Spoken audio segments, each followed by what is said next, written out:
Hello and welcome to the Too Much Time on Our Hands podcast. Thank you if you're joining us on the YouTube stream. Wave, everyone. Wave, wave, wave, just wave. Keep waving. Okay, cool. Thank you very much if you're joining us on the stream. It's wonderful to be seen by you, not that we can actually see you. If you're listening to us on the podcast later on... I can see them all. You can see them all? Do you not get like... Too. Yeah. I'm scrying at the moment. That's a bit weird. If you are listening to us on the podcast actual audio version, whether you're listening to us on Spotify, iTunes, or any other good podcatcher, thank you very much for listening as well. We are the Too Much Time on Our Hands. Yes, of course you can. We are the Too Much Time on Our Hands team. It's the awesome foursome. I'm just going to say hello to Russ. Hello. Hello, Russ. Hello, Dan. Hey! Hello, Duncan. This is the way. And this is the wave. This is the wave. I said it. This is the wave. And Jinx. Hello from me. I am Tom. Hey. And today, as you'll probably have seen all over our social media, or if not, or if you're just one of those people who is literally waiting at 9 o'clock on a Wednesday evening for this to happen, we are going to be dealing with the spoiler cast for the whole second season of The Mandalorian, the excellent Disney Star Wars series that we have been watching religiously. And I believe I'm not wrong in saying that Duncan actually watched the last episode of it today. Mm-hmm. So we are all going to do it. Now, I will just say, before I hand over to MC Dan, the Dandalorian, I'm just going to say, this, of course, is a spoiler cast. So if you haven't watched the second series of The Mandalorian, please, please, please don't be alarmed or annoyed if you hear spoilers. In fact, if you haven't watched to the end of the second series of The Mandalorian, I would say don't listen or watch this podcast. Go and watch it, and then go watch the series, and then come back and watch or listen to this later, because we are going to be absolutely dropping some spoilers throughout this wonderful episode of our podcast. And with that, I'm going to hand you over to the Dandalorian. We're going to go episode by episode. We're going to go all 8 episodes of The Mandalorian, because each one of them is gold. And we are going to give our opinions on the episodes and basically just spoil the shit out of them. Yeah. So we're gonna go through every single one. I'm going back through them. That was great. That was great. That was great. That was great. Yeah. Overall, like, not that there were particular. There was one episode that I thought was perhaps less than brilliant in the first series. I agree. The one called The Gunslinger. In the first series. Yeah. Okay. There was one that I wasn't mad keen on in the second series, but we'll get to that in a bit. Yeah. Okay. But even that was really good. Yeah, like the standard, the lowest standard has been, that's pretty good. Yeah. Yeah, I mean, I still enjoyed that. Compared to Rise of the Skywalker, these are all solid gold. Oh, don't. Just watching it just gets me even more angry. Oh, yeah, like, thank you. Here's the thing with the Rise of Skywalker, because now this has been completely taken over by the Rise of Skywalker. Like, everyone, including myself, came out of that trying to make excuses for that film. Yeah. And The Mandalorian doesn't have that problem at all. When it does something that's vaguely problematic, vaguely an issue, it kind of makes up for it fairly quickly.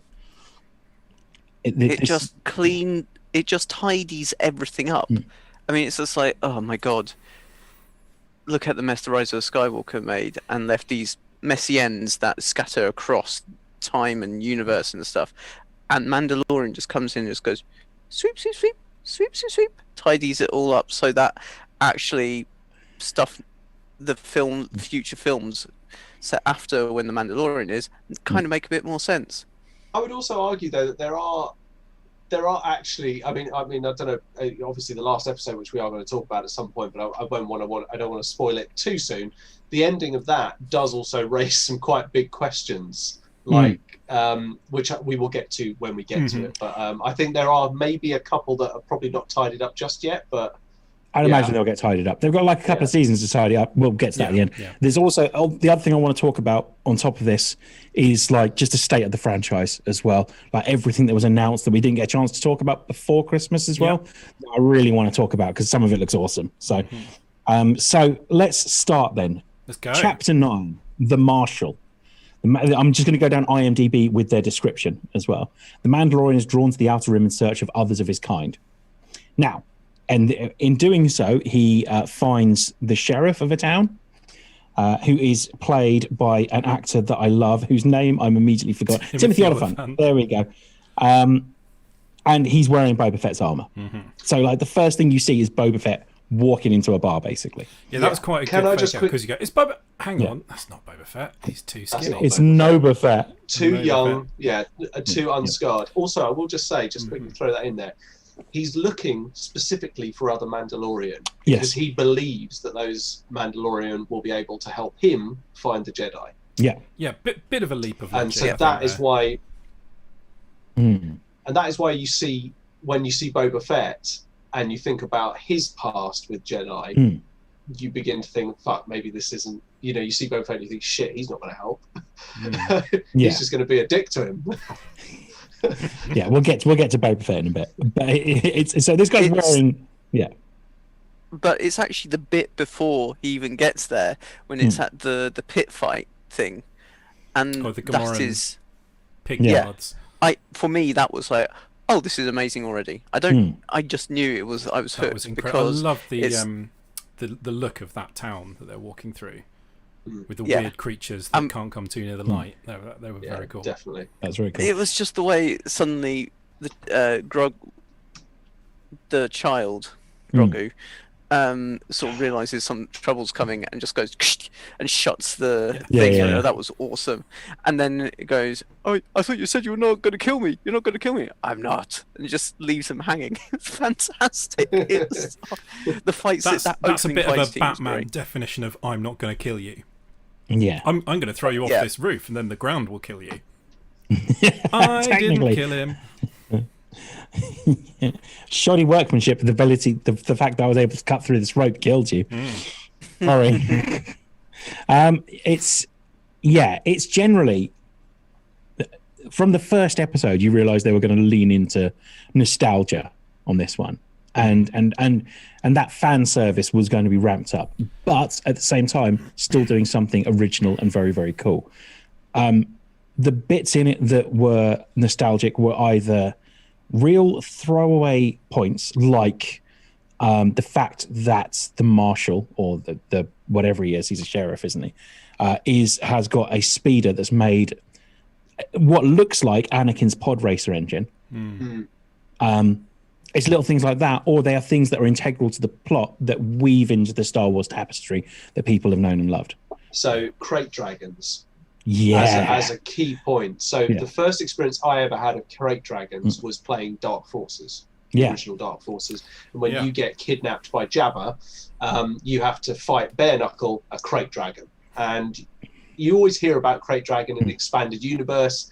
And this for me was like the first time where you actually saw one, and it was like a fucking monstrous crate dragon. Yeah, like really so good much design bigger. as well.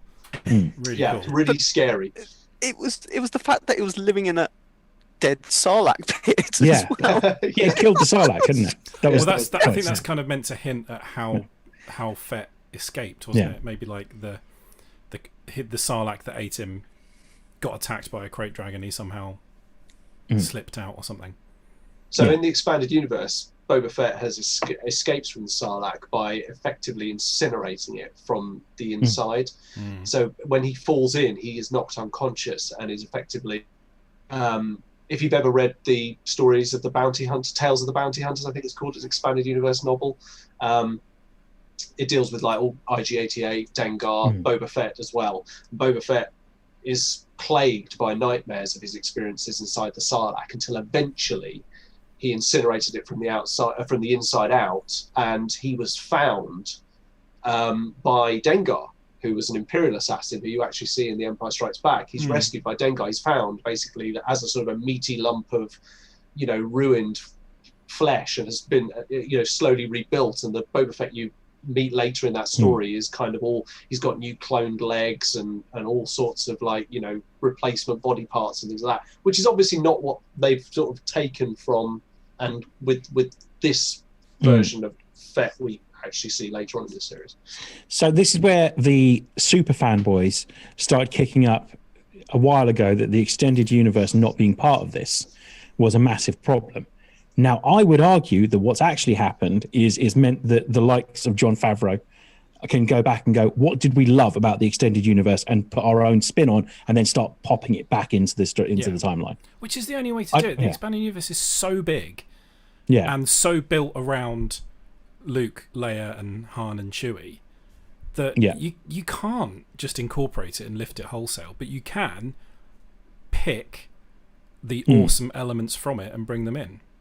Boba Fett was never one of those elements that I thought was particularly necessary. I mean, he's not. I never really loved the character of Boba Fett in that way that a lot of people do, because he's not a character; he's an action figure. But they've actually done something interesting with him in this, rather than just going, "Oh, he's just really fucking awesome." They've actually done some cool stuff with him. Because at the end of that, I mean, I love that episode because of the way it actually makes the Sand People proper, because in New Hope they are just this faceless kind of nomads, but terrifying nomads of the desert. But what the Mandalorian does is actually go really, it's what they did well in the season 1, and it's what they've done so far in even the first episode. It's like building backstories to these different races, and the ones that are really familiar and popular. And they does it so well with the Sand People in this as well, bringing two lots of people that traditionally have been fighting together and sort of starting to build a common peace. It makes the Sand People look like an actual civilization as well. Like it's not. Yeah, they were just they're not just people. Yeah, but I mean, go on. Yeah, sorry, Dan. No, go on. That's fine. I was going to say it's just the same with how they did it with the Jawas as well in season 1. Yeah, very true. Very true. But I think this kicked things off. Like, it's not quite... I still prefer chapter 8 to chapter 9. I thought the last episode of season 8 was... Season 1, sorry. Was at this point still the pinnacle, but it kicked off so well. This season is excellent. And we found out exactly... It sets the tone for this whole season so well. Particularly at the end when you see Boba Fett. The only sort of problem I had with this one was that it was back on Tatooine again. Having had the big, I'm going to go out in the universe and find this creature's people. We go back to the most familiar place in the Star Wars universe. But I expect if you're going to bring Fett into it, they kind of had to. Because that's where the armor is and all that sort of stuff. It'd be a bit ridiculous if they didn't. But I also quite love the fact that Vance got the armor off Jawas, which I think is almost like, if Boba Fett escaped from the Sarlacc and lost his armor in the process and it was dug out of the wreckage. I mean, you can imagine Jawa picking bits of flesh and shit off this armor and shoving it somewhere and things like that. Yeah, exactly. Yeah, and it is good. I mean, you don't know it's Boba Fett at the end, but you do kind of assume it is. Like, it's kind of like, oh, that's blatantly. I mean, who else is it going to be? Yeah. Well, you never know. There are a whole bunch of like clone trooper characters that it could be, but that's too. Not everyone has watched Rebels, guys. Get over it. So it would. I still think they leaned into that one. Also, wouldn't they be because they have accelerated aging, don't they? Whereas the whole point about Boba Fett was that he was an unaltered clone, a perfect copy of Jango Fett. Who grew at a normal age, so the other clones would be too old. So how much of a fucking egotist do you have to be to have that as your child? I wanted a perfect copy of myself. Yeah, exactly. Yeah. Also, I think the most important thing to acknowledge in this episode is just how insanely good-looking Timothy Olyphant is these days. Oh man, he's one of those people that gets better looking with age. Yeah. Like I'm into his look at this. He was the only person who managed to play Agent 47 as the hitman in the live action role with a bald head and still looked good. Yeah. Let me be the first to say that as a less than hirsute male up here, you don't look good bald unless you have natural cheekbones like these. Mm-hmm. He's the other thing with Timothy Olyphant is he's one of those guys that's genuinely really funny. He's like in the Ryan Reynolds mold, in the sense that you could probably put him in an action film, would be fine, but also you could put him in a comedy and he'll be really, really funny as well. Yeah, he was so just the little sort of the standoff, the looks like one of us ain't walking out of here kind of interaction that they had. It's just so full of character within moments of him being introduced. That is an established character, isn't it, Cobb Vanth? It's from the I haven't read them, but I think it's from one of the Chuck Wendig books. The Aftermath ones, but I don't really know anything about him. But you don't need to. He's an awesome space cowboy. And that's all you need to know. Yeah. Yes, that's exactly what he is. I mean, yes, Duncan. I know you said that it was back on Tatooine. Doesn't Mando actually go, I've just come from Tatooine? I didn't see any Mandalorian there. Yeah. So he does kind of joke about, there is that nice little twist. Oh, yeah. That little joke. But just having you, it felt a bit redundant to just be going, having made a big fuss about, we're going to scour the universe for this creature's home. But first, I need to admit back to that place that we've been to it in every single film and every single other thing. Yeah. Just to see if the charred bodies of Owen and Lars still smoking. Good. Is still smoking. Yeah, cool, great. Yeah. So that got 9 stars. Oh, okay. IMDb, that episode. Just so you know that. So I'm gonna read out the stars as well. Basically got IMDb up, so I might as well read out everything I've got in front of me. Well, let's crack on. Should we move on to chapter 10? This is going to end up being a 2-parter, isn't it? Yeah. No, determined not to. Well, chapter 10, The Passenger. Lowest rating. I love this one. 7.9. Hang on, we've just done chapter 10, The Passenger, haven't we? No, we just done chapter 9, The Marshal. Oh, sorry. Yes. Yep. Okay, so the Frog Lady. The Frog Lady. Frog Lady and the Ice Spiders. Kind of a 2. Yeah, kind of like a 1.5 parter, isn't it? Yeah. Like, because the whole thing kind of ends in chapter 11, but that's not the story in chapter 11. It kind of like carries over. Like, there's too much chapter 10 for it to fit in. Like, any other TV series would have finished with them reaching the planet and then you seeing Bo-Katan.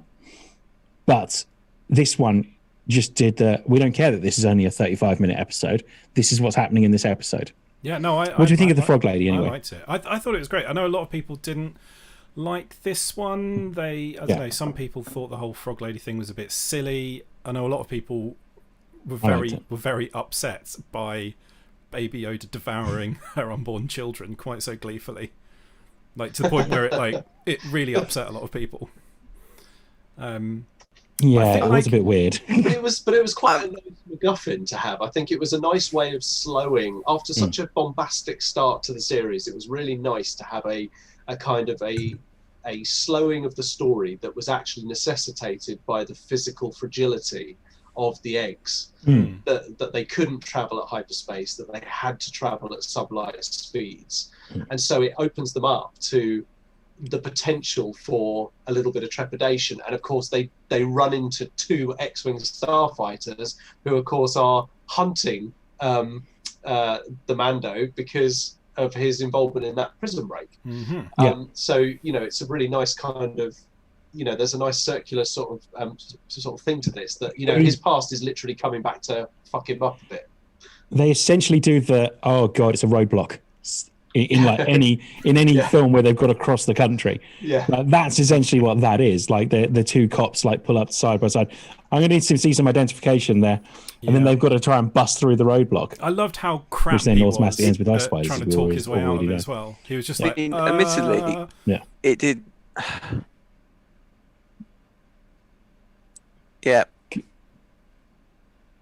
Yeah, you get the feeling he hasn't had to do that an awful lot. So yeah, Duncan, you were going to say something. Sorry, bud. I realise my internet is a bit unstable. I do like how it wasn't one of my favourite episodes. I still enjoyed it because there isn't a bad episode. I did like how it highlighted how fragile or stretched the new Republic is, because that really comes across with the 2 X-Wing pilots who are tired, who are just going around, and they go, oh no, we've got a runner. And it comes out at the end when he bargains with them, but it was quite an intense episode. How it gets to the suspense of another giant spider coming, and how are they going to escape that? How are they going to fly with such a wrecked ship? But it had that nice moments. I would say my own son eats a bit like Grogu does. Yeah. Just like anything like that, he would have been munching. He would have been opening up and munching those eggs. For me, there were two nice links to the film Alien. Being one of my favourite films, it was wonderful for them to stumble into a cave of mysterious origin to find some eggs that promptly opened and unleashed hell. Also, the other link, so that's the first link, eggs that unleash horrible things that then chase everyone. The second link is the fact that the middle name of the director of the episode is Dallas, which I thought was, which I literally just noticed. Now I'm looking at a little bit of thing there. Was this a Bryce Dallas Howard episode? This was indeed. Yeah. Sorry, no, the next episode, sorry. I was about to say, is Bryce Dallas Howard, yes. Yeah. Sorry, apologies. All right, there's only one fucking link. But Frog Ladies, whatever. No, I'm kidding, I love you all. You all out there. Well, there we go. I think this episode gets a lot of stick based on Baby Yoda eating the eggs, that we have to start realizing that none of this is real. And like, it's one of those kind of like, he's clearly being a toddler doing the one thing he's been told absolutely not to do. So like, it's also just nice to see some alien life in the Star Wars universe that isn't a human with a weird thing on its head, an extra eye painted on. It was nice to actually see something that had a different way of procreating and living, and it was actual alien. It looked like an alien. I like that at this point the New Republic is a bit like still like the Wild West. Like everything else we've seen is like self-governed fractions of the Empire or so just self-governed cities. But this is like it's the beginnings of a New Republic where you've sent the sheriffs out to kind of take control of certain areas, and that's what these guys in the X-wing are. They're kind of like looking at the manual as to what they're supposed to actually do at this point. And you get the feeling that they spend a lot. It's not like in the Star Wars films when X-wings pop out and they immediately go and attack something. You get the feeling that these X-wings are just on patrol a lot, like circling. They're cop cars, essentially, yeah. So I really like that, and the kind of like how relaxed it was with the fact that they've just got guns in their cockpits that they can then pull out and kill ice spiders with when they need to. Yeah. Also, it was quite nice because it almost felt like a Monster of the Week kind of, or almost like a classic X-Files episode. It was really good to watch. It was like a self-contained little thing. It didn't necessarily feel like part of the series and the story, but it was a nice bit. It was basically it was like something to slow them down on the way. They could have just got to the watery planet that they were going to in one go. Yeah. But there's some nice sort of character development and some real good sort of horror stuff as well. It was genuinely scary and creepy the way those things were all getting in through the tiny little cracks, and they just couldn't keep them out of the ship. And you didn't know how they were actually going to escape that. I felt it was also a wee bit of a nod to Empire Strikes Back, like hiding somewhere to try and escape. But this time they're trying to escape the New Republic, not the Empire. So there was that. It was a knackered ship, so they eventually would have to go somewhere. But it was a nice nail biter going, how are they going to escape this? And then how the hell are they going to get to the end spot? But the Razor's Crest is becoming a little bit like the dude's car in The Big Lebowski, in the sense that throughout the series it gets more and more fucked up with a variety of different things. It's being held together by fucking fish hooks at one point, basically. And then by the end of the series, someone finally kills it. Like, I enjoyed this. The evolution of the Razor's Crest from being a complete ship to being a ship that's literally you can only fly from the cockpit and you can't travel, you can't move anywhere else, to eventually being held together by fish parts to just being blown up. Yeah, although it really gets like restored to its former glory and then blown up. Yeah. Then you get blown up. Yeah. Chapter 11? Yep. Chapter 11, The Heiress. 8.9. That's not too high, not too low. Mandalorian braves high seas and meets unexpected allies. So, this one, he's taken the Frog Princess to the planet. I can't remember the name of the planet that he's going to, but he takes them there. He is told that he will meet Mandalorians at the high seas, basically, isn't he? Where they attempt to double cross him, and then some actual Mandalorians come and save his ass. Turns out to be Bo-Katan. And very cool moment for all those people. Watch those things that she's in. Yeah. And it's another thing where they say, we are kind of leaning into all this stuff. You don't have to watch it, but if you do, there's going to be a couple of extra little bits and bobs where we can just like wink at the camera for you. Mm-hmm. Yeah, but they were badass. They were, yeah. They were utterly badass. Yeah, and they take the helmets I off. thought this episode was fucking brilliant. So you get the whole reveal that Mando, his sort of department of Mandalorianism, is actually regarded to be the sort of the wacky cultist extremists of the Mandalorian faith, not how most of them go about the business.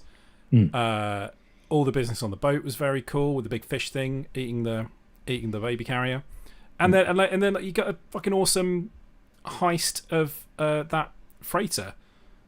Very cool sequence.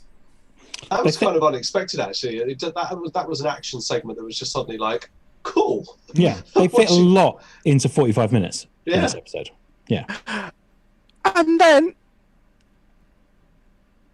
this was the episode where he mentions Darksaber. I was like, oh. Except we already saw we saw it in season 1. We have seen it. But it wasn't called. We've seen it, but it wasn't called the Darksaber. No, it was just a dark lightsaber. Yes, but then she mentions the Darksaber, but the thing is, Darksaber was a whole book, but it was obviously meant to be a Death Star type weapon, whereas it's leaning into this is still an ultimate weapon, and it's called the Darksaber, which is fantastic. And then mentions, it's the next one, isn't it, where they mention Grand Admiral Thrawn. No, they mention it in this, don't they? No, it's the next one. No, it's the next one. But having the Darksaber and Bo-Katan in it, they're obviously leaning into the whole Mandalorian history of that thing. Like, it's the symbolic weapon of the leader of Mandalore, which is why she wants it. She's trying to reunite the Mandalorians and take over. I think she's been the leader of the Mandalorians, and then like there was some argy-bargy with her sister or something. I haven't watched these things, but I keep telling myself I'm going to. There's a lot of it. What was skim the wiki?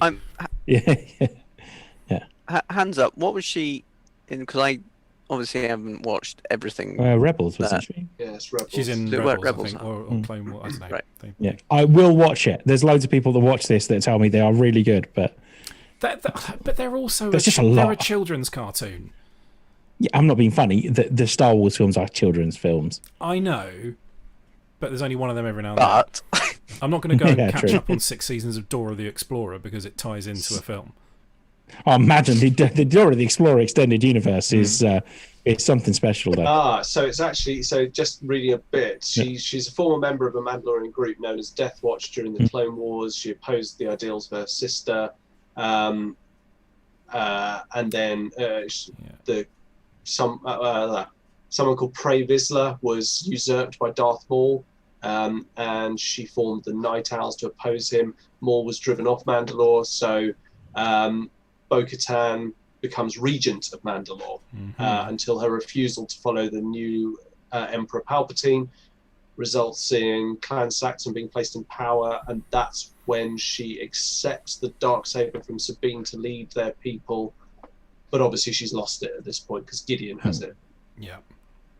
Yeah, the Night Owls are very cool, aren't they? They're like an all-female hit squad of Mandalorians. And I think the Death Watch is the sect that Mando belongs to. I think. Not too deep on my Mandalorian cultural history. It was a great episode. Anyway, this is good. Really, really good. Yeah, big fan. And some good inept Imperial comedy at the end. They're trapped in the freight control room. In the where? Yes. Woo! Okay, moving on. Yeah. Chapter 12, The Siege. People didn't like this, 8.5. But people still liked it, they just didn't like it as much. But yeah. Loved this episode. I loved this episode too. This is the Ahsoka Tano one? No, that's the next one. This am I thinking of then? This is the nod to New Hope. This is where they basically do the research facility. Yeah, it's the research. It's the one where they got to break into the research facility with the Dark Troopers. Yeah. So he reunites Cara Dune. back with Oh yeah, this is a great one. Yeah. This is the one that's directed by Carl Weathers. Carl Weathers. Giving himself some cool lines and action moments. Yeah. Yeah, exactly. Basically like a Two Ronnies sketch. And then he totally makes out with a girl. Carl, come on. So he's wearing his Rocky briefs, and he's just going around just punching stormtroopers in the face. Yeah. And here's the twist. We're going to show it. We're going to show all of it. We're going to show graphic scenes of Carl Weathers in small shorts. So this did quite a lot of good, quite a lot of necessary plot heavy lifting. You know, we know that they're. Yeah. You know, you now know for sure that they're extracting Baby Yoda's blood to try. Yeah, they talk about an M count, which I think is as close as Favreau would ever allow them to go to saying midichlorians. Midichlorians. So they're clearly trying to extract the Force essence from him. It also explains why they still need him. They extracted a certain amount of blood and it's all been used up. We don't really know what they've been using it on yet. They're clearly holding back for the next series. And there's cloning stuff going on. There's what look like Snoke prototypes in those tanks. Yeah. So it sort of ties a lot of stuff together quite nicely. Snoker types. Snoker type. It's Snoke joke. No, that's Snow. Doesn't work. I quite enjoy that Dr. Pershing with his Nazi war criminal demeanour about him as well. Yeah, like that's. I was just following orders. The thing I liked though most about that whole episode was that because it was a Carl Weathers directed episode, it has one of the best action scenes with a massive car really chase. Good action scene. And we've not seen really that kind of action scene before, have we? With a Star Wars thing. I mean, it was big. It was basically like a tank chase. It was very cool. Yeah, and TIE fighters and canyons and stuff. But that was the New Hope nod. It was like here we are going to have our own trench run, and that was fantastic. There was so much of it that was kind of like little nods to New Hope or something. I just loved. The scout troopers and the speeder bikes. Whoa! Well. Yeah. You guys saying that there's something unoriginal about a Star Wars product? I won't hear it, guys. Yeah, the scout troopers on the speeder bikes, again, proven to be the most ridiculously dangerous conveyance in the universe. It's unbelievable. Why would you take that form of transport? The only time they've looked remotely safe is when they're driving across like the dunes of Tatooine and there's not a single rock for 400 miles. And even then, they still crash. Bob, we've got a new job for you today. Basically, what you have to do is drive this incredibly light, flimsy thing that you hang onto with your hands at roughly the speed of sound through that forest. Good luck. Yeah. You mean the forest that's got the murder teddy bears in it? Yeah, don't worry about all those scorch traps. marks on the trees and the bits of twisted speeder bike handle everywhere. You're gonna want to be careful. These things have a hair trigger throttle. Literally, it's just one kind of small press, isn't it? It's like.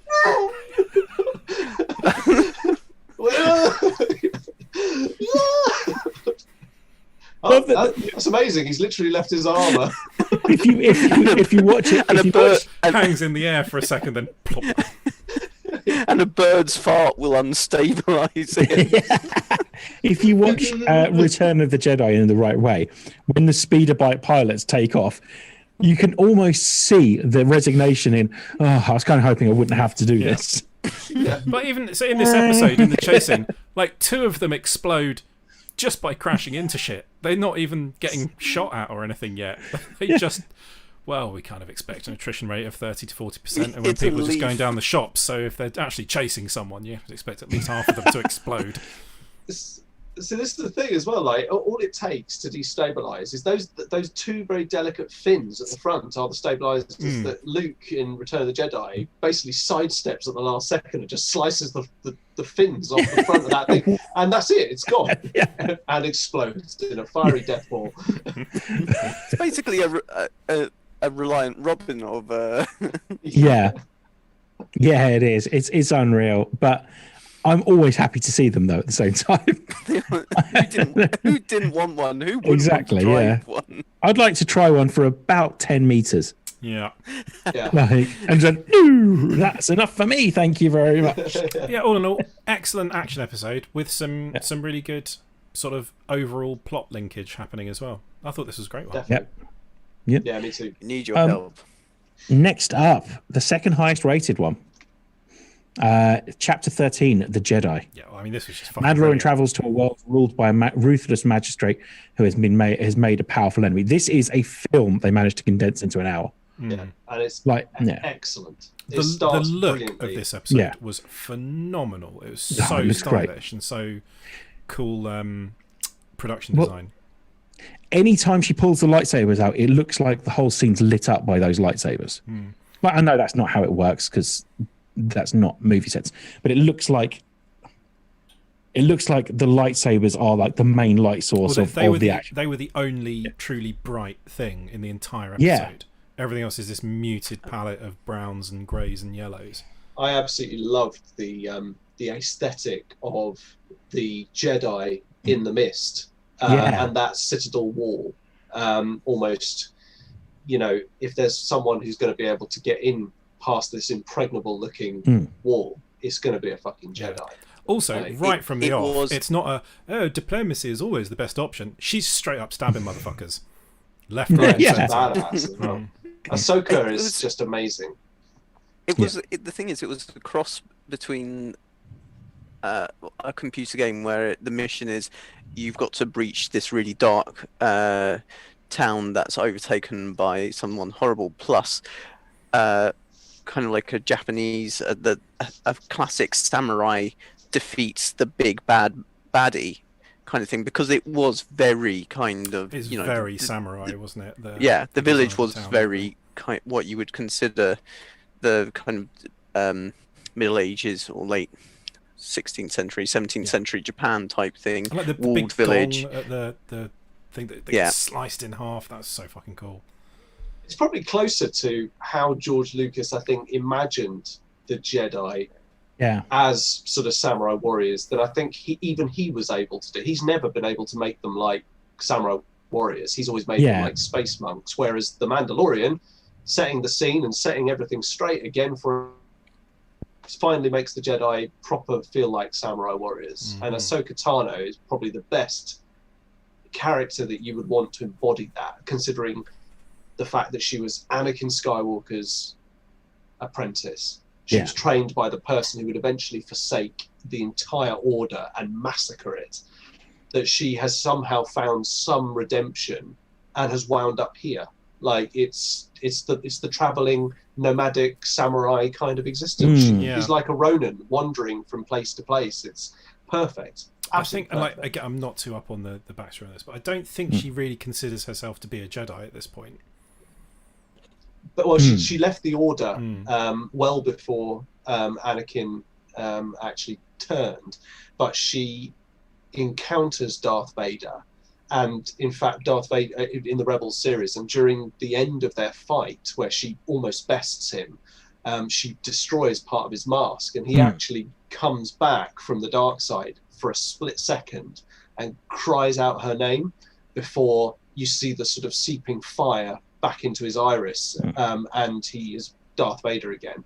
So he sort of turns her, she turns him back even just for that moment, and then he falls back in. So she's been through some shit. So her coming out the other end and being involved in the Mandalorian, which is after all a redemption arc story, effectively, like this, she just is perfect. She's the perfect Force user or lapsed Jedi, or she's just perfect. I think.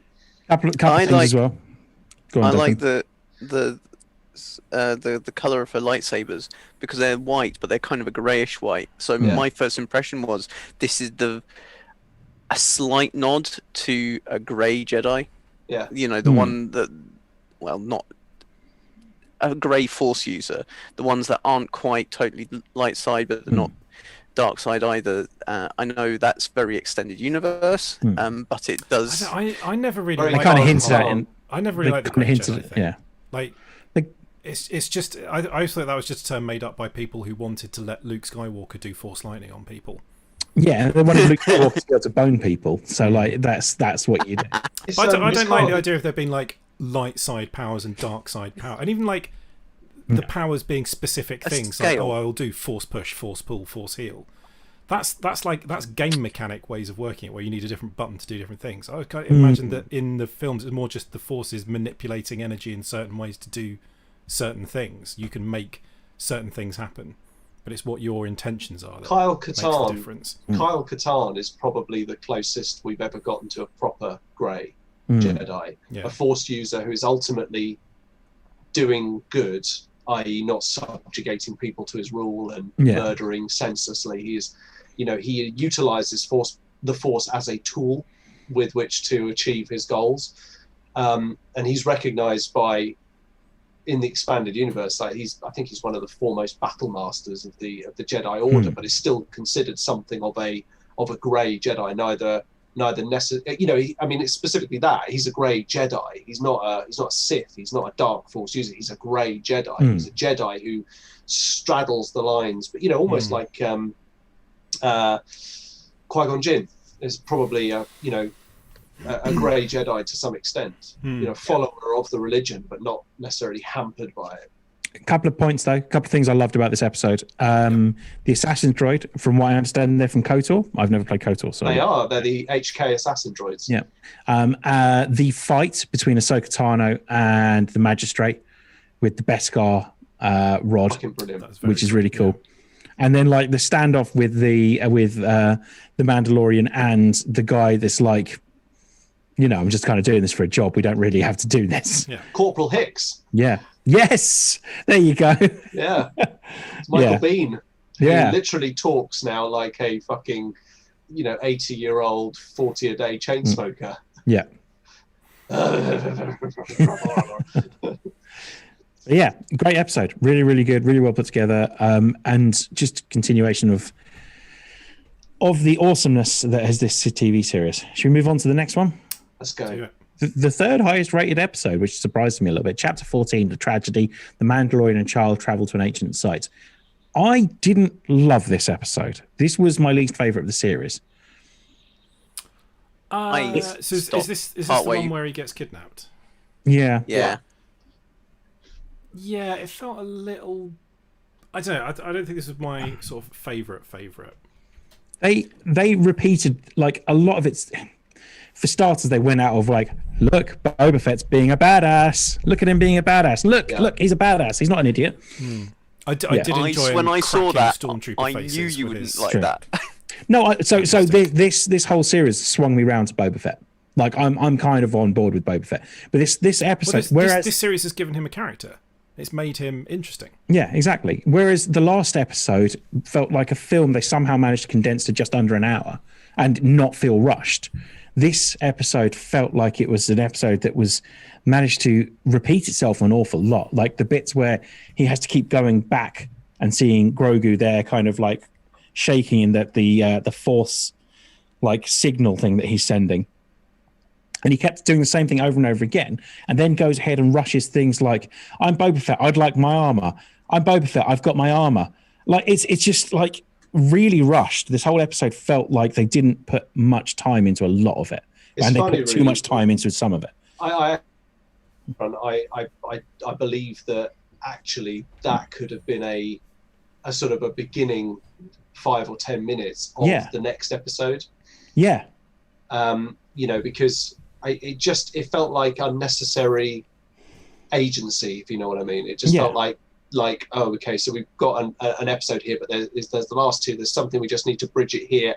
Let's make the whole episode about his telekinetic conversation, telepathic conversation, and I have to admit I struggled even with the ending of that segment, which was the unleashing of the Dark Troopers, which was a moment of incredible excitement for me. To see Dark Troopers again with that link from the Dark Forces original FPS. It was wonderful to see Dark Troopers actually being treated properly. I had to stop watching. At that point, I was too excited. And they that called was them cool. Dark Troopers. I was worried they were going to call them something else. Yes. And they looked like the Dark Troopers. Night soldiers. Like GoBots again, yeah. Yeah, GoBots. The GoBots are like the original Dark Troopers, yeah. But they looked like a really good. They looked like what the Dark Troopers should have looked like. They looked superb. Yeah. And I didn't hate this episode. I didn't understand hate what you it. mean, where you get the cheesy bit. Are you sure, Dan? It's not even this cheesy. It's not even. It's that it felt rushed in places and felt Clunky. like they and clunky in other places. The clunky is a great word. Thank you.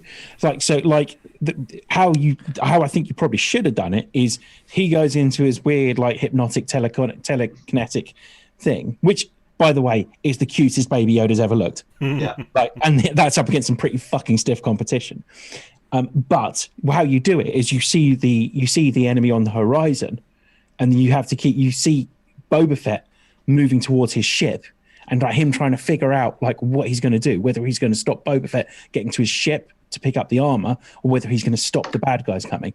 And you have him constantly like going back to Grogu and go, look, can you hurry this up? Can you hurry this up? And seeing like the progression of these things happen. And then as soon as Boba Fett gets the armor, that's when the Dark Troopers attack.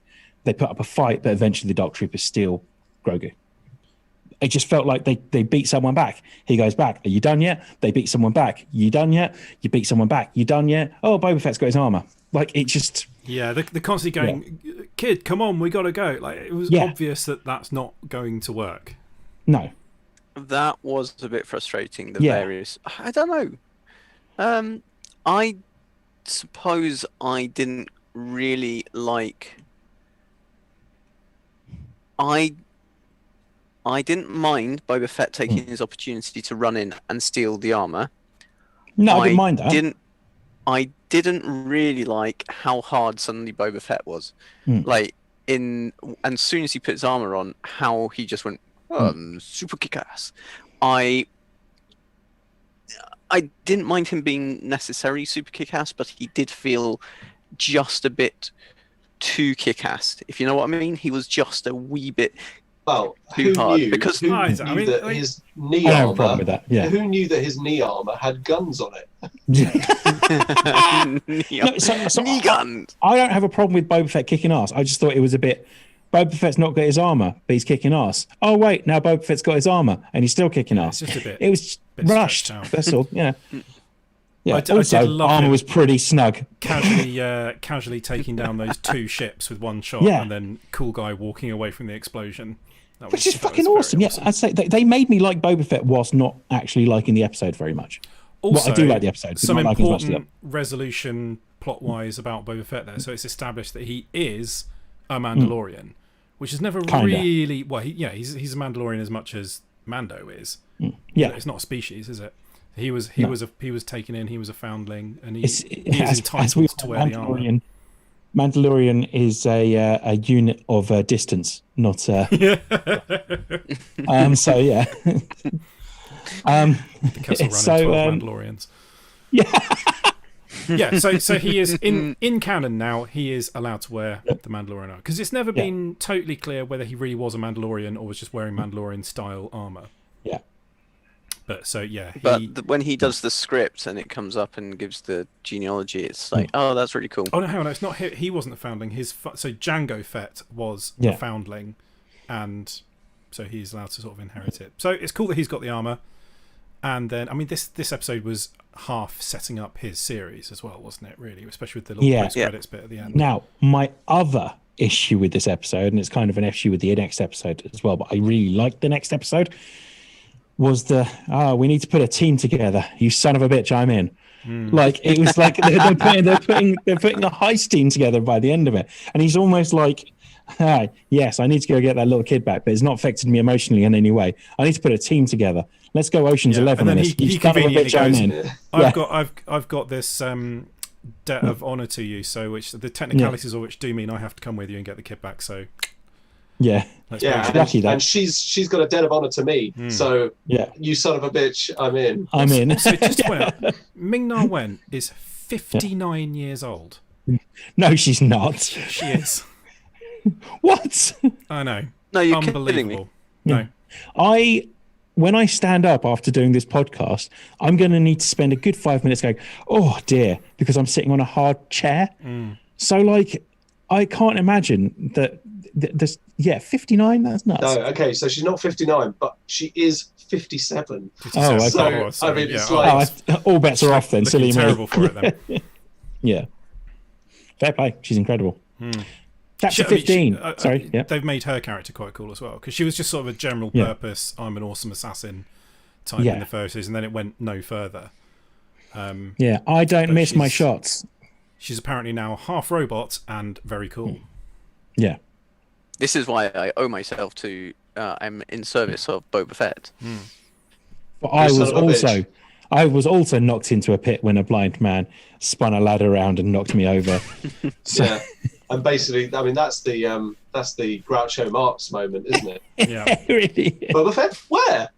Swings around with the plank. Sanity clause. Everyone knows there's no such thing as sanity clause. Anyway, chapter 15, The Believer. This gets a slightly lesser score of 9.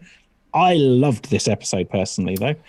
We get to meet, Billy Boston, as I've seen him called. Like, what's his name? Bill Burr. Bill Burr, yeah. The Bostonian in space. This is one of my favourite episodes, especially. It's one of mine as well. Him as well. Like, he was, a bit of a one-note character in the first one, and this one... that is some good acting from him in this. I mean, he's not even really an actor, he's a comic. Yeah. He's just a moody sod, is what he is. Loved him in this. Yeah. Really, like, some good action stuff with the Goliath, the Juggernaut chase in, and then the weird kind of when they're walking around and it's like they get rescued by TIE fighters and the people going, "Hooray, you made it," are all Imperials, and they're sort of trying to look casual. So there's this weird reversal. Don't think too hard about who those people were that they were massacring on the way in, because it seems like they were just people that lived in this planet that didn't like the Empire very much. Yeah. The other side of it is you've got the Inglourious Bastards moment as well, which is when he's got to sit down at a table and drink. But that was so well done. I thought so as well. I really liked it. Brings in Operation Cinder, which I know is a big thing. I mean, that's Battlefront 2. Yeah, Battlefront 2. You see it happening, don't you? But yeah, you get some. He's talking about how 10,000 of his battalion were stuck on that planet and wiped out, and he survived. And then just that moment where he just shoots the guy in the chest, and him and Mando look at each other, and they don't say anything, but it's clear. Like Mando's like, "Yep, fair enough. Now what we're going to do?" Yeah. Like there's no like, "What have you done, you idiot?" It's quite clear that he understands that there was no other way that was going to go. I love Mando. I think Pablo does a really good job because he doesn't know how to talk his way out of this. He is so bad at talking his way out of stuff.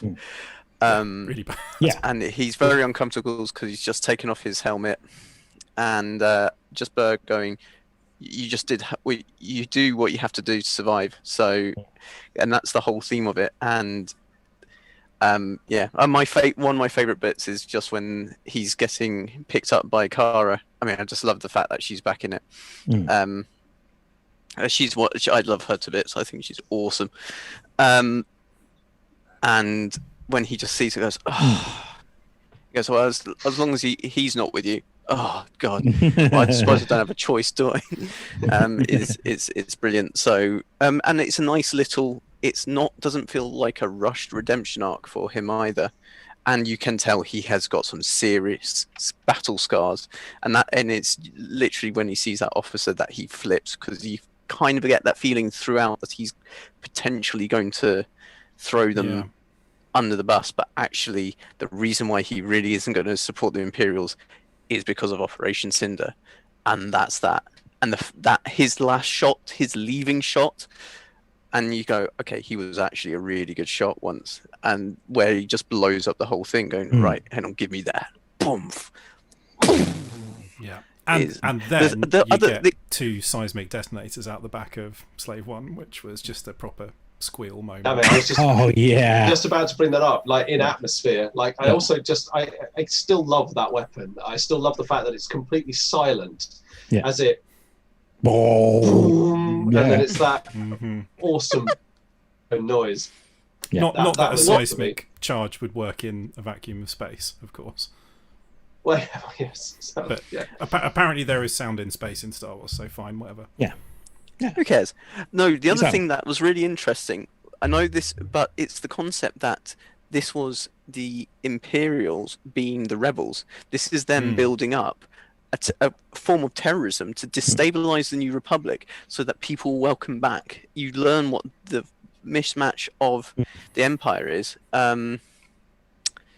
No, it's Ahsoka. We forgot to mention. That's the bit that I got really excited when she mentions Grand Admiral Thrawn, and he gets another mention in this. It's like, yeah. I actually thought of Tom at this point because I knew he would also be sharing my excitement at the thought of Grand Admiral Thrawn coming in at some point. You're like, Grand Admiral Thrawn. Well, you know me, I've just got a predilection for any sort of being that has blue skin and red eyes. So just get the chub on. Yeah, very cool. Sorry, no, it's fine. It's good to get excited about this. Also, I just like to say one final note about this episode. I do love the fact that the Empire is obsessed with getting hold of a chemical or solid weird fuel thing that is so unstable that basically they celebrate if one truckload of it manages to get back to a depot where obviously a convoy of like 8 to 10 of them, like if it has a 10% like sort of like, you know, success rate during the day, they're like, woohoo, yeah, we got one truck. This is basically the equivalent of us the speed bike again, isn't it?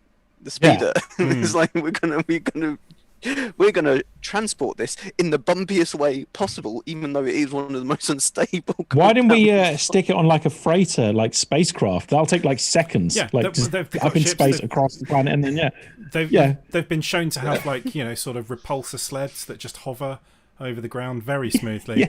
No, we're going to basically use a monster truck. Yes. Tires. Let's use actual wheels. Across a really bumpy surface. Nailed it. Did love the look of those things though. They're very nicely done. Yeah, they looked awesome. Yeah, I thought they were actual toys, weren't they? Yes, they were. Yeah, you could get those as actual toys. Yeah, same as the because they've done so much of this where they've gone, is there a toy of this? Yes. Well, is it may have been anything? The thing that drops off the stormtroopers. Get it in there. In the last episode of the first series, that was a toy. Yeah. Yeah. Oh, it was the skiff, wasn't it? The little slide. Very cool. So I fucking love this one. Look like the shuttle buses at airports. Yeah. So right. Which one's next? Final chapter. Here we go. The Rescue, 9.9. This has got. I mean, this is... the Mandalorian and his allies attempt a daring rescue. Once again, it's a film in an hour. So they do so much in this episode. Of all the speculation about who the Jedi was going to be that turned up, this is one of the least discussed options that I saw. Like, a lot of people were like, it could be this weird character who's in one episode of Clone Wars. Yeah. It's not going to be, is it? Yeah, it could be sort of Cal Kestis was mentioned as well. Yeah. I saw... there was this Amiga game that was only released in Korea. It's probably the person from that. Yeah, Kit Fisto, and Carl Catan was the one I mentioned. It was, if you sort of step back and think about it, it has to be somebody who, the moment that head comes down, everyone watching this recognises. Everyone watching it recognises. And there's really only one person that could be. But so it was mentioned. It still took me by surprise. Do you think it's going to be Luke Skywalker? Everyone, it could be, yeah, but no one genuinely thought it was going to be Luke Skywalker. The second I saw the lightsaber.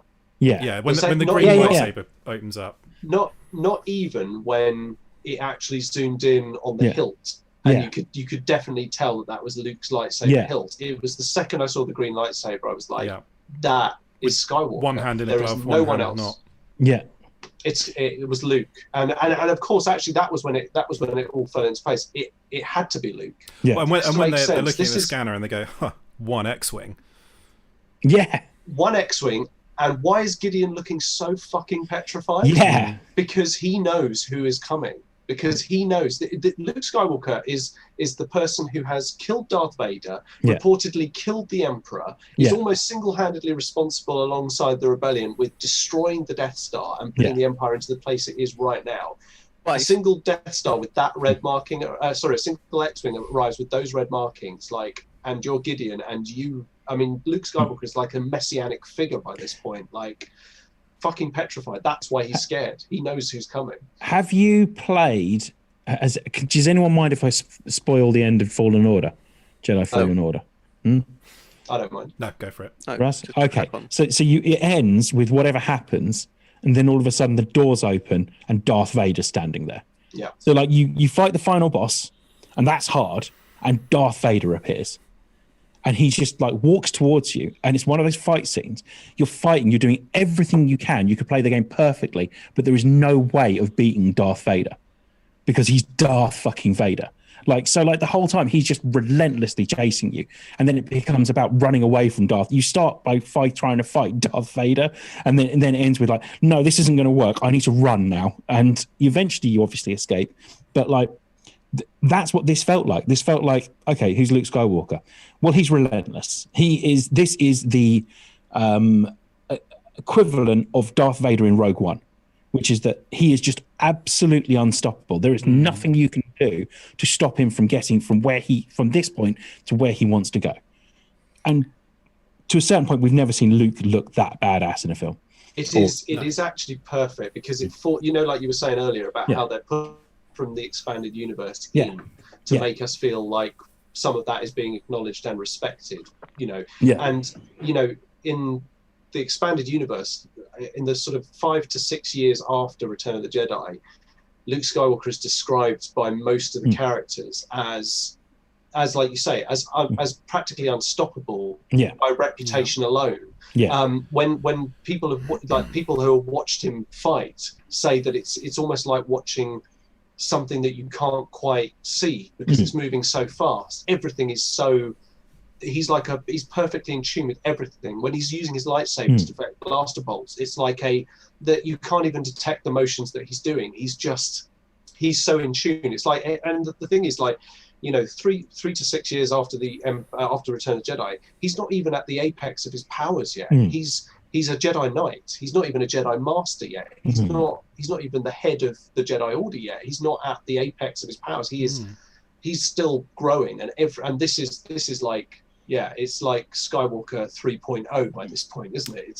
So this, like, how he is brilliant. This is how all the whiny fanboys wanted him to be in The Last Jedi. But this is when it's appropriate for him to be like that. Yes. I think it'd be ridiculous if he just if it'd been like this in Last Jedi. That it works much better with him being an old grumpy bastard. But at this point, this is when he is the unstoppable pure force of force. The bit where he force crushes is just like, that's just a wee bit of anger coming through. That is wonderful, because I think this also, like, this bit kind of mirrors when in chapter 8, when you get the TIE fighter and you go, wow, actually TIE fighters were really hard. You do not want to be someone unarmored trying to take on a TIE fighter. You really need big explosives, because when Moff Gideon's coming in with the TIE fighter attacking them, you go, okay, that's pretty scary. Here, these are dark troopers, which we've seen can only be destroyed by Beskar spear, but they're getting sliced up by Luke. Well, they do these such are the hardest things. With that really brutal fight that Mando has with just one of them, they really do a good job of selling just how tough those dark troopers are. And then he just casually strolls for through Luke Skywalker to be able to brush them aside. Absolutely, and leaves them in tatters. There's barely anything left of them. I mean, like Duncan says, the last dark trooper is basically compacted into a small cube. I mean, that's badass alone. It's good for recycling. Yeah. So they burst it. What happens? I can't remember what happens to Gideon. He just gets knocked out, doesn't he? Like he tries to kill himself, and then Bo-Katan smacks him in the face, or something. Yeah. No, I think Duncan wants to say something. It's Kara. Kara twats the pistol out. He's going to do that, and she just goes push. My favourite thing of that episode is not even Luke. It's actually the all-female hit squad. That's awesome. They are absolutely brilliant. I love that. That is just awesome. I'm like, yeah. It's just I so love good. it when Kara's laser machine gun stops working mid-fight and she's just sort of starts hitting them with it. And then she just starts firing again. She goes, oh, well, it's working again. Well, it's 'cause you go the swearing in it. Some nice little touches as well, like the back and forth that Kara has about Alderaan and the Death Star, and the guy saying, "Do you know how many people you killed?" Like when that Death Star exploded, like, and just it's one of those things that people do mention sometimes, that they did kill an awful lot of people, but also he does take a lot of glee in Alderaan being destroyed as well. But you get the feeling this from this real place of anger that, like, you killed all of my friends, basically. So I like that. He's clearly still a dickhead. I like the whole thing about finding out that, you know, you have to defeat someone to take the Darksaber. Like, I love all the Mandalorian bollocks that's going on. Like the stuff like, oh, you can't take your helmet off. Scratching the surface. This is the way of Mando bollocks. Yeah. Yeah, exactly. Good portions of Rebels are deep Mando bollocks. Yeah, there's a lot of Mando bollocks, that's for sure. Like the, well, you know, here's the Darksaber, take it. No, I can't because I've got to defeat the person. And you can tell the Mandalorian, whilst wearing his helmet, is going, this is utterly ridiculous. Do you know how ridiculous you sound? Anyway, I'm going to attempt to eat beans with my helmet on. Like, it's it's this idea that they've both got like these two different ideas of Mando bollocks, and they're both equally ridiculous, really, when you think about it. But if she's right to lead, she's right to lead, whether she's got the Darksaber or not. It doesn't really matter. Like, it's basically just the crown like jewel. His solution going, all right, I yield. Yeah, exactly. Yeah. Basically, look, I really don't give a shit, mate. Just take the thing. Yeah, exactly. Then obviously, Grogu goes off with Luke. Yeah. Pretty convincing digital de-aging. Bear in mind, this is a TV budget.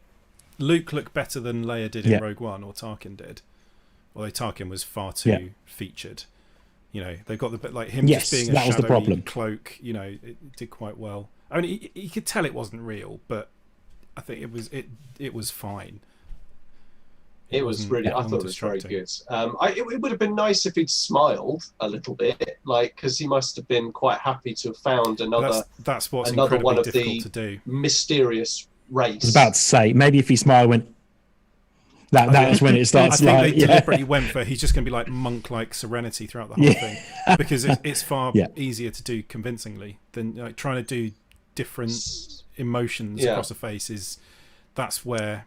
Because this kind of thing gets tripped use so up. many muscles when you smile. So it does obviously raise the important question.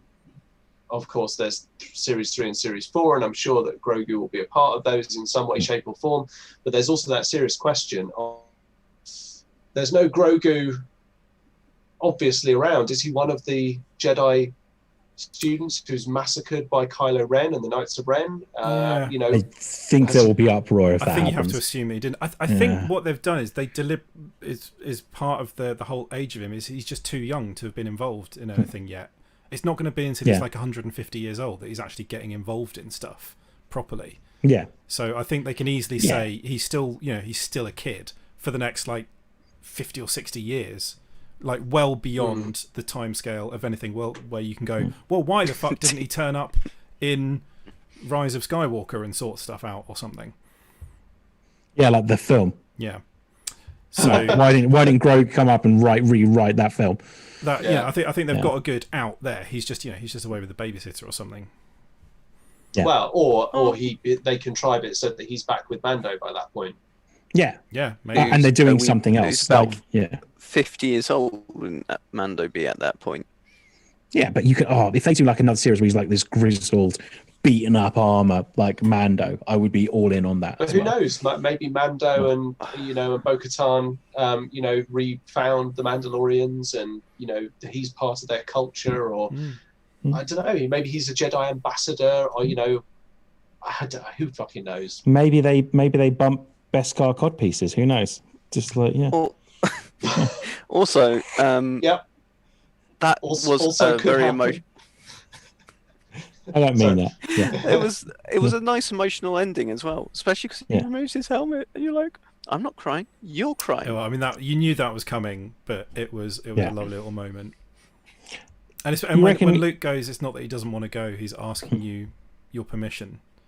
Yeah, because he sees Mando as a father figure. Yeah.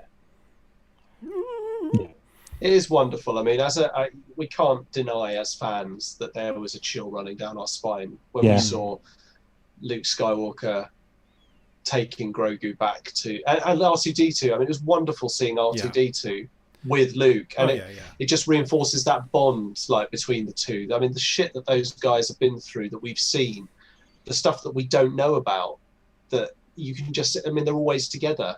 R2-D2 is always with Luke. Luke is always with R2-D2. Luke R2-D2 is the person, the entity that Luke Skywalker is with, watching his Jedi Order burn. Literally in flames in front of him. He picks up ash with his robotic hand and rests it on R2's dome. I mean, this is a friendship beyond the story, really, and it's wonderful to see them back together. I also love the idea of some potential R2-D2 and Baby Yoda shenanigans in the future. I think they could work very well together. Yeah, me too. So they're trying to tap up Sebastian Stan to play Luke Skywalker now. Well, I mean, you say they're trying to tap up. I mean, which he looks so much like him. Have pointed out that in certain angles he looks quite like.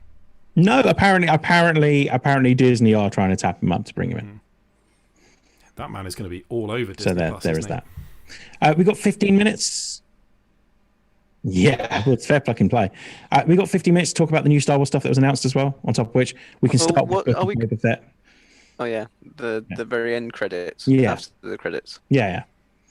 So that looks bloody Tatooine. Yeah, back on Tatooine. It's going to be Tatooine, the TV series. It's going to be like the intro is going to be Sopranos, but it's going to be Boba Fett on a speeder, but driving past all these these clay and sand built buildings, whilst the Alabama 3 plane is looking straight at it. Like a sort of a basically it would be like a mafia shit series. That could be really cool. Yeah, it should be like a regional cop show. It should be like a Morse or something like that on Tatooine. Yeah, I mean, I'd watch Lovejoy. Yeah. It was great to see. It's more like Lovejoy. He has put on a bit of weight. It was great to see Bib Fortuna. I was about to say basically usurped the throne after everyone else has been killed. He was just like, right, I'll take over here for a bit. I like the idea that everyone clearly gets really lazy at that point, and just oh, this chair is super comfy. Yeah, maybe Jabba was super ripped when he took over. Oh, I love an early series. Fucking arms on him, man. I did think when Boba Fett was the previous off the stairs, he was standing on that grate in front of the throne. Come on, mate, you've been here before. What, you wouldn't stand there, would you? Well, except that it's dead. I mean, they could have got another one. It could be a big fucking spike down there. I mean, that's the answer, isn't it? Just bin off the monster, big spike. It's cheaper. Just one. One big spike. One very big spike. They hit it. Well, two spikes would be an extravagance. So, yeah. I sit on Nathaniel. So we've got the Book of Boba Fett to look forward to. Yeah. And then there's also going to be an Ahsoka series, isn't there? Yeah, so Ahsoka Tano series. I mean, as soon as they got a big name actor to play her, you kind of knew that was going to be the case. She's not going to be a one episode, one and done. No, yeah, exactly. So Dave Filoni's taking the lead on this one, which is great because he's been excellent so far. Absolutely. And I'm guessing that's where the thrawniness of it is going to come in, because she's clearly on the hunt for Thrawn already. So I think you might get hints of him in the next series of Mandalorian, but I think they're going to... I'd imagine you'll get Bo-Katan in this as well. There's going to... I mean, what I'm hoping... There's going to be some big crossover thing after we've had a series or two of Ahsoka and Book of book of Fett and a couple more Mandalorians, and there's going to be little threads that all tie together, and then there'll be some big maybe a film even, where they deal with Thrawn. If it's Grand Admiral Thrawn, this is wonderful, because there again is so much in the expanded universe that they can draw from. Not least of which is the fact that he's the last remaining Grand Admiral that was nowhere near Imperial Center or Imperial space when everything collapsed. He was out in the unknown regions, fucking around, all sorts. He has a full armada. Gooshing into test tubes. Yeah, he has a full armada of Imperial ships that make their return to Imperial space to find it in disarray. And Thrawn's only thought is, for the glory of the Empire, I will take back the lost segments. I'll take back the lost sectors, and that's what he does. That's the Thrawn story. After that is like 3 books of him just massacring, cutting a bloody swathe to Coruscant, isn't it? Or Coruscant? I don't know. Coruscant. Coruscant. And that would be amazing. Yeah, that could be pretty cool. Yeah. Other things, we're getting a droid story. It's going to be animated visual effects offer. Apparently, Lucasfilm Animation will be teaming up with Lucasfilm's Visual Effects, Industrial Light and Magic to develop a special Star Wars adventure for Disney Plus, a droid story. The epic journey will introduce us to new heroes guided by legendary duo R2-D2 and it says R2-D2 and Clive Dunn here. Is that right? I don't know. So R2-D2 and C-3PO. But yeah, Clive Dunn. This will be cool, but I don't think this isn't going to be. This is going to be a kids thing, isn't it? Yeah. Is it going to be which just I like watch because droids? Watching. Yeah. It's going to be the droids, which I loved. So anyone who hated it can shut up. I loved it. Or you can have your own opinion. Kick you in the butt. Yeah, which is the right one. Okay. Moving on then. Star Wars Visions, presenting all new creative takes on the galaxy far, far away. Star Wars Visions will be a series of animated shorts celebrating Star Wars through the lens of the world's best anime creators. The anthology collection will bring 10 fantastic visions from several leading Japanese anime studios.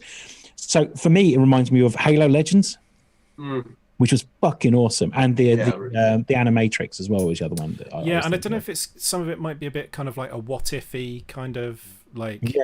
We know this didn't actually happen, but wouldn't it have been cool if kind of stuff? Yeah. Sounds quite cool. I'm all in on that. Considering how much it is inspired by Japanese, Star Wars is inspired by Japanese movies in the first place anyway. Yeah. Makes sense to me. Yeah, this could be very, very cool. Star Wars The Bad Batch. The series follows the elite and experimental clones of the Bad Batch, first introduced in the Clone Wars. They find their way in a rapidly changing galaxy in the immediate aftermath of the Clone War. Members of the Bad Batch are a unique squad of clones who vary genetically from their brothers in the clone army. Each possess singular exceptional skill. It sounds like X-Men meets Star Wars, basically. Yeah. So they're 4 clone troopers, and they all have a sort of a certain genetic mutation that makes them sort of a super soldier of a sort of like one of them's got is like super muscular. His muscles are like more advanced. Yeah, one of them's super smart. The other one's got like super eyes. I personally love the Clone Wars stuff. I absolutely love the Clone Army, and I love that whole kind of concept. So that'll be on my list. Definitely. Here's a really exciting one: The Acolyte. Leslie Headland, Emmy Award nominated creator of the mind-bending series Russian Doll, brings a new Star Wars series to Disney Plus with The Acolyte. The Acolyte is a mystery thriller that will take the audience into a galaxy of shadowy secrets, emerging dark side powers in the final days of the High Republic era. I mean, what is not to like about that? Bit of history that we've never seen before in a live action thing, and it just sounds mysterious and weird and cool. This links into the new book series. There is a whole series. The High Republic books have all just been published. Yeah. And because that was hot on Twitter, and that links in with the High Republic TV series, which is The Acolyte, which the books are seemingly getting quite good reviews from fans. Nice. Like they are liking them. Yeah, this sounds brilliant. Appears. I'll watch anything that Leslie Headland does now, basically, after Russian Doll. So this is quite interesting. I've just found some information here. They said take the High Republic. So the High Republic is like 600 years before the Republic, isn't it? So they said that there's only a handful of characters that might be around. So a young Yoda is probably going to be live and Yoda. active. Well, a young. So Yoda was technically an active Jedi. Yeah, I was joking, Tom. All right, so but yes, that would be cool, seeing like young kick-ass, like I just can't stand a job no more, kind of Yoda. We got to sort this out. The mayor's up my ass, you know. Yoda, when you get in here, get out of my ass, Captain. I need your badge and your saber, Yoda. Yeah, so that'll be good. And the other one.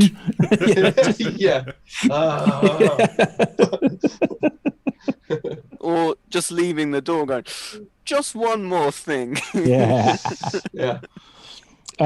Next up, Andor. Here we go. Andor, a tense nail-biting spy thriller created by Tony Gilroy, is set to arrive on Disney Plus in 2022. Diego Luna, reprising the role of rebel spy Cassian Andor from Rogue One, will be joined by a fantastic cast, including Stellan Skarsgård, Adria Arjona, Fiona Shaw, Denise Goff, Carl Soler, Genevieve O'Reilly as Mon Mothma. Production kicked off 3 weeks ago in London. Just any more Rogue One stuff, I'm all in on. Apparently, have you seen the teaser the production teaser they did, saying that this is like the budget of a film, basically. I'm all in for that. So, Height of the Empire. Yeah. And he's just like a spy, and we only really see him become like his moral compass is swayed entirely by the time we get to Rogue One. So I think we're going to see some real badass shit in this one. Lando, everyone's favorite scoundrel and new event series for Disney Plus. Justin Simien, creator of the critically acclaimed Dear White People and a huge Star Wars fan, is developing the story. Sounds awesome. All in. I kind of thought Solo should have been Lando, really. I found Lando much more interesting in that film than Han Solo, which is, doing something wrong, aren't you, I suppose? So, yeah. Rangers of the New Republic, set within the timeline of The Mandalorian, this new live action series from executive producer Jon Favreau, Dave Filoni, will intersect with future stories and culminate in a climactic story event. I mean, it sounds good. That's very vague. Ahsoka, we've already talked about. The Obi-Wan Kenobi TV series, which we exclusively reviewed, thanks to Ewan McGregor, that has been on several times now. What Tom's looking for? Who knows what Tom's looking for? I think he's getting distracted. Oh, is his phone going? I think it's his phone going. Yeah. It's Tom's doorbell. I'm going to talk about it whilst whatever happening with Tom at the moment. Last August at D23 Expo, Lucasfilm announced the return of Ewan McGregor in the iconic role of Jedi Master Obi-Wan Kenobi for a special event series on Disney Plus, officially titled Obi-Wan. Where's Tom gone? I think he said he had to go. He's just sent a message saying he's just had to go to the loo. Yeah. Oh, okay. He's got to lay some cable then. 10 years after the dramatic events of Star Wars Revenge of the Sith, where he's... Oh, my God, it's Ewan McGregor. Hello there, boys. Hello, Ewan. How you doing, buddy? I'm doing great, actually. Yeah, fantastic. I'm a bit crumpled there. That's absolutely right. I overheard, my ears were burning, and I overheard that you were talking about my new series. Yes, Obi-Wan Kenobi, yeah. Absolutely. Are you rummaging in Tom's bins again? No, I'm just always where I'm needed. That's it. When the Star Wars universe is ailing, it's time for Obi-Wan to get his saber out again. How do you feel about starring opposite Hayden Christensen again? Well, I mean, he's awful, but I had good times with Hayden, good times, and that's all that matters. We're going to rekindle our friendship. He doesn't like motorbikes though, so that is a problem that we will just have to overcome. Well, according to Kathleen Kennedy, this truly will be a day remembered, as it was confirmed that Hayden Christensen will return as Darth Vader. This will be the rematch of the century, apparently. Well, I mean, who really cares? I mean, we don't. Hayden Christensen after Jumper did so badly at the box office. But of course, we we should all just breathe a sigh of relief. Oh no! There he is. What? I went funny. Sorry.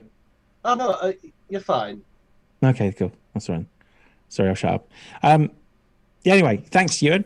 Is that it? Is that okay? Fine. Well, yeah. Good luck. Bye, Ewan. Cheers. So yeah, Obi-Wan looks quite good. Maybe, although it's got Hayden Christensen. Untitled Taika Waititi film. Brand new Star Wars feature with acclaimed direct filmmaker and Academy Award winner Taika Waititi is in development. Taika's approach to Star Wars will be fresh, unexpected, and unique, says Kathleen. Oh, hi, Tom. How you doing? Yeah, fine. Just dropped something. Oh, okay, good. Well, good to have you back. Yeah. There will be a sense of humour which will ensure the audience are in for an unforgettable ride. I'm thinking they're going for Thor Ragnarok meets Star Wars, basically. Yeah. But there we go. I am all for this. Yeah. I'll give it a watch. Yeah, I'm in. And then lastly, Rogue Squadron. That's the one that got me crying. In fact, this is the one that I was genuinely in tears, watching this because it was just like the double whammy of the okay. So is Patty Jenkins going to do Top Gun 3? They already announced that. Is that what this is? Followed by okay, well, that's an X-Wing. Cool. She's doing an X-Wing film. That's awesome. And then Rogue Squadron. I'm like, oh my God, she's doing a Rogue Squadron film. Even fucking better. She's doing this more is than just this X-Wings. is the thing that I'm most excited about. Yeah, definitely. No question. It could be A-Wings. It could be B-Wings. All the wings. All the wings. All the wings. T-Wings. Yeah. Previously T-Wings. unheard of wings. Wings. Yeah. Z-Wings. Buffalo. Buffalo Wild Wings. Oh, yeah. So a lot of incredibly exciting stuff to on the horizon. As Patty Jenkins, great director. As we've mentioned before, I don't actually need to see a film trailer. That trailer is enough for me. Yeah. I was like, that's it. You're well done. You've got the director of Wonder Woman doing a Rogue Squadron film. I will go watch that. If they never release anything else again and the film just comes out, cool, I'm in. Well done. Congrats. They could release a trailer which it's just like paper models with people in green screen suits going meow, and they say that's not previs or anything. That is how the film's going to look. I will pay money to go and see that film. Yeah, whatever happens, that's definite. Apparently, Rogue Squadron is now named after Rogue One, which makes sense as well. Awesome. There we go. So, yeah, that's it. Right, we've been banging on for ages. We better wrap up. Very nice. So look, if depending on how many of you are still with us on YouTube at the moment, thank you very much for watching. Wave.